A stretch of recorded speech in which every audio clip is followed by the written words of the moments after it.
G, who was doing special effects for us, he got really enthused about it. And he starts working on it. And sometime around the end of September, I said, okay, we'll shoot it. And oh, if it works, great. If it doesn't work, we still paint it the way I told you. And now I'm looking around for somebody to be in it. And I said, well, you know, I've got a 10-year-old son. He can play it. I said, okay, so that he was passed. And within a few days later, his mother finds out that I'm casting. She said, no son of mine is going to go in a lake in the middle of the farm and freeze to death. What are you, crazy? Oh. And so suddenly I had to find somebody else that would be willing to do it. It turned out to be R.A. Lehman, who had been in a film with us earlier, a film about kids playing soccer. And he was 11 or 12. But, and he said, oh, sure, I'll do it. And he did. It was about as low budget as you could possibly imagine shooting a scene like that, because he was underwater in the lake, holding his breath. Right? We're waiting for the waves to go down, and then at some point we're going. Everybody would. I think we yelled. First we were going to have a string of people on, but we decided yelling. And then we hear it. And the first time we shot it, for whatever reasons, it didn't work. Now, if you were making a regular movie, you'd say, okay, reset. And you go back and you change the costumes and everything, and you do it again. We didn't have more costumes. Everybody was soaking wet. We didn't have a duplicate makeup. So we came back the next week, and having looked at the footage and decided, well, we could do better here, we could do better there, and try to make the backgrounds were really beautiful. The leaves were changing color, so we wanted to keep all of that feeling there. As luck would have it, we shot it, and Harry Manfredini got the music just right, and I found a way to shoot a scene that follows that scene. Most people think the movie ends there at some point, more or less does, but then you really cut away to the hospital, and there's Alice, who is the heroine, and we find out, no, she's okay. And she thinks maybe she had a bad dream, but maybe she didn't. What was that? And that sort of became the end. And as it turned out, it was just perfect timing with Dunlop, and we're very grateful to this day. So iconic, and we are very grateful for it. Now, I want to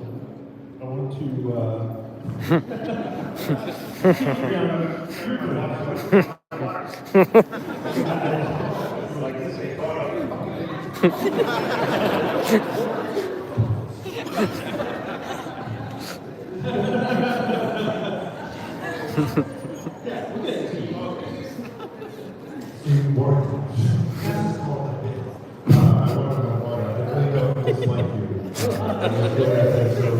it's not real what's happening.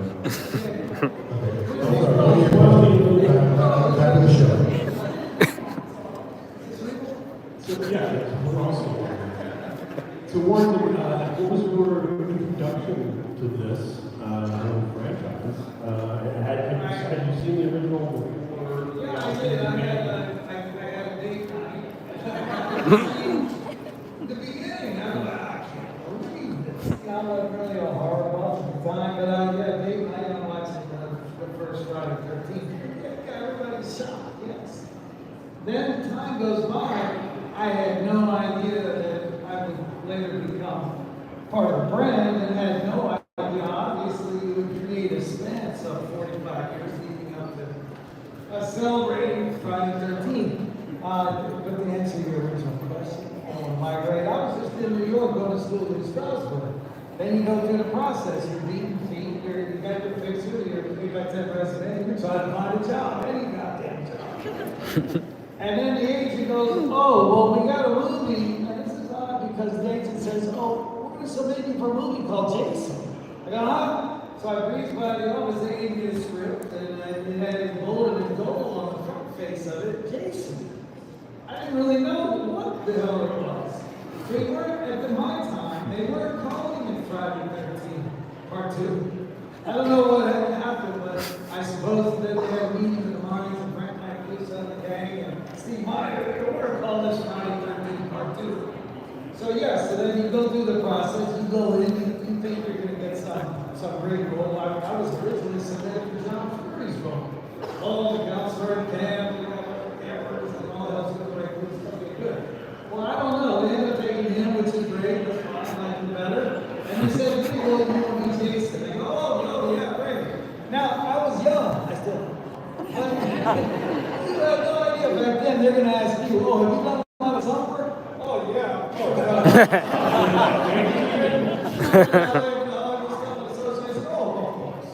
Well, have you done stair falls? Oh, of course. Oh, have you jumped through windows? Oh,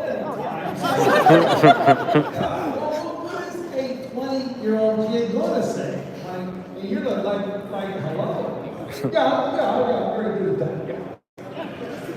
that. Anyhow, so the show goes on. Yes, you're Jason to shake your head, and we're going up to Connecticut, and the job called for a 1-month shoot. Okay, I'm there. Yeah, whatever you want to do. And it was fun. I looked at it like I was a kid. We were kids, we were campers, so there we were. You know, I look back on it, it does feel like I mentioned you earlier, several lifetimes ago. Go back in your own like 30 years. Go, you know. You ask me when did movie come out? I don't know. I think it came out in the 90s. I'm not sure. It's painful for me to say, oh, they come out in, what year? 81. 81. Yep. Well, I'm mad at that because I'm born in 95. I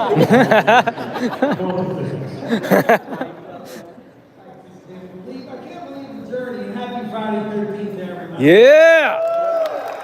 Woo!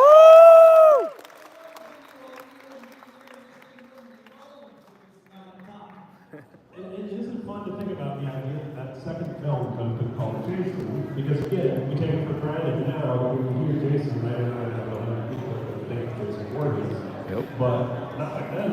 And even making that first film, and his name was Jason, right? Steve Meyer had to get involved. Somebody got a few powers that were running things. So, okay, we're going to call it Part 2. Oh, okay. And now we're going to shift the whole impetus of the story. Mommy's killing first, and now Jason's killing for mommy. Oh, okay. And he's going to be a sympathetic vigilante, which I love that premise. He's a likable killer. That's great. And you're rooting for him. Right? I mean, that's really what the franchise, but just those films in general, I think, took the turn where Jason kind of becomes the protagonist. You know, the horror films at one point were like, here's our stars, and then there's that killer that's after that.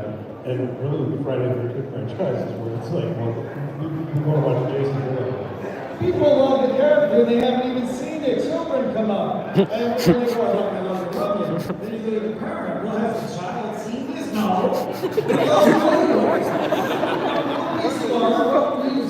What musician are you going to love if you haven't heard their music? What actor are you going to love if like, you haven't seen it yet, but you still love it because that's the spirit, that's this sympathetic vigilante that got created over the spans of time. It led up to this little guy here. One more question on the second film, which was coming up with the look and even the physicality of that role, with the mannerisms, the walk, you know, and everything about, you know, the appearance, the costuming. What do you remember about that process? Some of the choices that were made at the end. You know, they were definitely filming several people walking through the woods now. Come on, Carl Fullerton, this, and Minor, this. I mean, you this insane walk, your possessed walk, kind of possessed person would walk. You know, it's a crazy, maniacal, highly motivated walk. Like, and you've lost it. You become a psycho. It's the psycho walk. Does it blow your mind to see now, because we think so much of Jason's work with the hockey match, when you see now that there are action figures and representations of women from two, if that's a thing? I mean, Yeah, no, I'm shocked about it. I'm shocked at all the toys that are made and the creation of that face.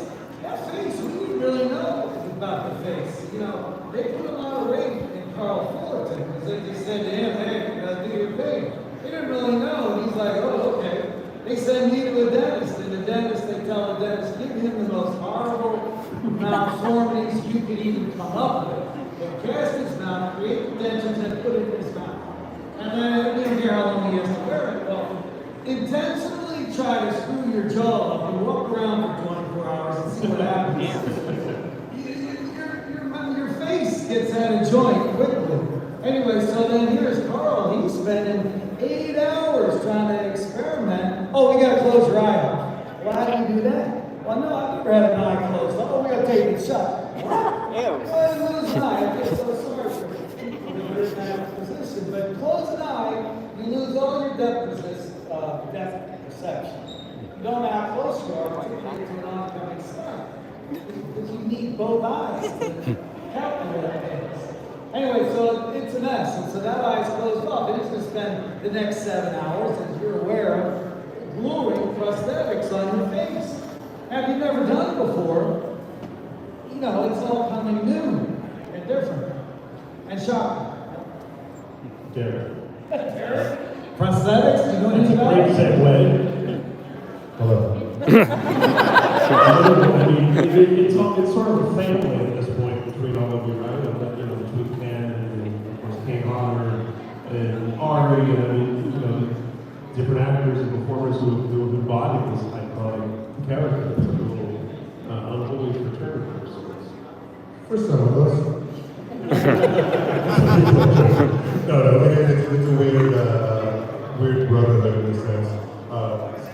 We all really love that. That's not brother sense. Some people we want to murder. But also you're like, oh, that's how they are. That's cool. But we all do. So, what was your introduction into this? I mean, you of course had the benefit of this as an existing icon and you were stepping into the boots of. How did you get involved in this? My involvement came about where backing up, growing up, it's so wild also to be here. I would say I'm a fan of fans because the two things that gave me nightmares as a child were Jason Voorhees and an old TV show called $6 Million Man, where I was the Bigfoot and scared the absolute piss out of me. So I had so many nightmares, and it was kind of that taboo of like, oh, I'm not supposed to like this, but I like this. So loving the character, like years later, becoming an actor for a profession. When I heard that they're going to do Friday the 13th and do a reboot, I've never tried to pursue a role my entire life, and I knew that K&E might possibly be involved because of their prior experience with Platinum Dunes, who produced the reboot that I did. K&E Productions, we're talking about that. Yeah, we don't know that's for and so I was filming a Resident Evil thing in Japan at the time, and I called up over at K&B and I go, hey, I'm not asking for favors. I'm not trying to. I don't ride anybody's coattails for career. I go, I love this character, and I would like to. If there's an audition, do you have any information about an audition? I'm assuming like hundreds of people would audition. Long story short, when I came back, they're like, look, we're not doing it. Scott Steiner's going to do it. Paul Scott, I knew Scott, the makeup artist from other projects we had worked on together. And I called Scott up, and I go, hey, again, not writing anything else. I just wanted an audition. That's possible. I think I might be right for this. And he goes, I go, is there anything for? I know it's a couple months away. I want to start pre-training now. And I go, I'm assuming it's going to get bulky version for my career. I either bulk up or slim down for the physical roles. And he goes, actually, a lot of concept designs look just like it. You know, there's more that they're changing the character, where it's more of a survival into a leader. And I'm like, oh, okay. But like I haven't really talked about it before, I started training then. I was still 6 months before you cast or what was going on. I was like, I would wake up like, this is what I'm doing. And I went to all this, and so I would do different simulations of like heavy bags, like carrying bodies, like flipping. My background was fighting, and so I would just train. So the crazy version was, I get a call. The reason I got cast, what I was told, directly, anybody knows the difference, but the producer said, I thought there'd be hundreds of people auditioning, there's only 2 of us. And I go, afterwards, I go, how did you cast? How did this happen? And they go, we asked a bunch of different industry professionals because they needed someone who could, this time around, they made the character an actual character, because before he was more of an essence or like more presence. And so they wanted someone who could pull off the makeup, pull off the stunts, and pull off the acting. And my name kept popping up in the circles, and I was beyond flying. So I went in and met with the casting director and was like, I don't know how to audition the character style. And I don't know what to do. She goes, this time around they said they want like an actual actor who's more like acting roles as arts. Maybe not. Why do you think we need this? Why do we need an actor? I go, look, I'm a huge fan of the series. And we all approach acting differently. I go, if it's a silent character, language is only 10% of communication. So if I approach a script and the character's having dialogue, I break it down like any other script. You find arcs, you find the beats, you develop a character, you know, details about people's neck, I can see this shit to myself personally. So you have to trust that whatever you're throwing the scene, as long as you're doing it sincerely, that energy is going to transfer through the mask that's captured on camera. I go, I'm not a body actor, I'm not a mass actor, I'm not going to show you know, how I'm feeling that indicated.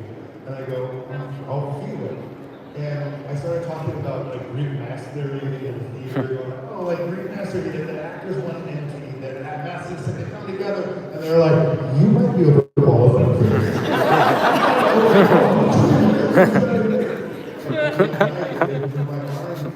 Nice. My first order was in 2007 for Does Have Eyes 2, and I was blown away by the community and how cool everybody was. Like, what is going on? Like, this is I found my people. So earlier when you're like, hey, it's my first con, I'm like, hey man, welcome to your family. Because this fandom is unlike any other fandom. I don't know if it's because we felt like we're outcasts or unaccepted. Everyone is so accepting and loving, it's beautiful. So when I got the opportunity, when I got the call later that night, they're like, hey, so we're going to cast you as Jason. I was very professional. I was like, on the outside going, oh yeah, that sounds great. I was like, let me shoot you. Okay, cool, we'll train. Inside, I was a 13-year-old cheerleading girl.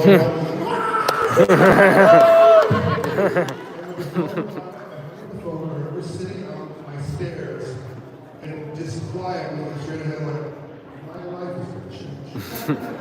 And I was beyond thrilled to be a part of any second of the film, and the cast and crew were beyond kind, and the cast were still friends to this day.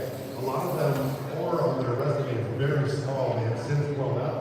They haven't changed whatsoever, they don't have attitudes, they're the kindest, most cool people. So I'm very proud of what we do.